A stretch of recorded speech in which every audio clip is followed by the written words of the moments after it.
പാർലേജി. ഒരിക്കലെങ്കിലും ഇത് ചായ മുക്കി കഴിച്ചിട്ടില്ലാത്ത ഇന്ത്യക്കാർ ഉണ്ടാവില്ല. പക്ഷേ ബ്രിട്ടനെ വരെ ഞെട്ടിച്ച ഈ ഇന്ത്യൻ ബിസ്ക്കറ്റ് നടത്തിയ ബിസ്ക്കറ്റ് വിപ്ലവത്തിൻ്റെ കഥ നിങ്ങൾ കേട്ടിട്ടുണ്ടോ? 1920 ബ്രിട്ടീഷുകാർ ഇന്ത്യ ഭരിക്കുന്ന കാലം. അക്കാലത്തെ സ്വദേശി പ്രസ്ഥാനങ്ങളിൽ ആകൃഷ്ടനായ മോഹൻലാൽ ദയാൽ ചൗഹാൻ സ്വന്തമായി ഒരു സംരംഭം ആരംഭിക്കാൻ തീരുമാനിക്കുന്നു.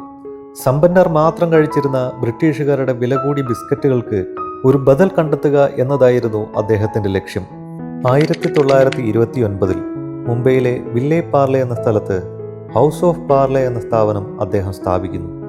1938-39 കാലഘട്ടങ്ങളിലാണ് പാർലെ ഗ്ലൂക്കോ എന്ന പേരിൽ പാർലെ ആദ്യമായി ബിസ്ക്കറ്റുകൾ വിപണിയിൽ എത്തിക്കുന്നത്. ബ്രിട്ടീഷ് ബിസ്ക്കറ്റുകളേക്കാൾ കുറഞ്ഞ ചിലവിൽ ലഭ്യമായിരുന്ന പാർലെ ഗ്ലൂക്കോ സാധാരണക്കാർക്കിടയിൽ ജനപ്രിയമായി മാറി. 1980-കളിൽ ഗ്ലൂക്കോസ് അല്ലെങ്കിൽ ഗ്ലൂക്കോ എന്ന പേര് മറ്റ് കമ്പനികളും ഉപയോഗിക്കാൻ തുടങ്ങിയതോടെ പാർലെ ഗ്ലൂക്കോ എന്ന പേര് ചുരുക്കി പാർലെ ജി എന്ന പേരിൽ പാർലെ ബിസ്ക്കറ്റുകൾ വീണ്ടും വിപണി കീഴടക്കി.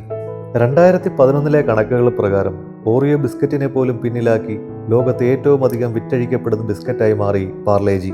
പാർലെ പാക്കറ്റുകളിലെ ഐക്കോണിക്കായ പെൺകുട്ടിയുടെ ചിത്രവും നിരവധി ചർച്ചകൾക്ക് വിധേയമായിട്ടുണ്ട്. 1960 മകൻലാൽ ദയ എന്ന ഡിസൈനറാണ് ആ ഐക്കോണിക് ചിത്രത്തിന് രൂപം നൽകിയത്.